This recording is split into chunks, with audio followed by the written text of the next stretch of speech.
ang alamat ng Bulkang Kanlaon. Noong unang panahon sa Negros, namuhay ng matiwasay ang mga tao sa ilalim ng mabuting haring si Laon. Isang araw, lumakas ang ulan at nagdulot ng malawakang pagbaha na nagbanta sa kanilang mga pananim at kabuhayan.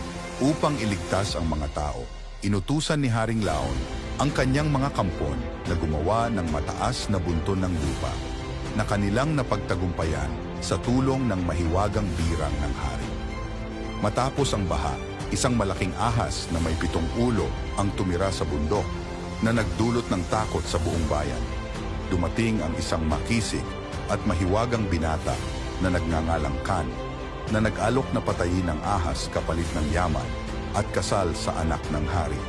Sa tulong ng mga langgam, putakti at uwak na gawang patayin ni Kan ang ahas.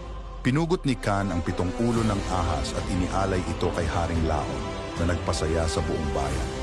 Dahil sa kanyang kabayanihan, si Kan ay binigyan ng yaman at pinakasalan ang anak ng hari. Sa pag-alala sa kanilang mga tagapagligtas, ang bundok ay ipinangalan ng Kanlaon na sa kalaunan ay naging Kanlaon. Maraming salamat po sa panunood. Follow me for more.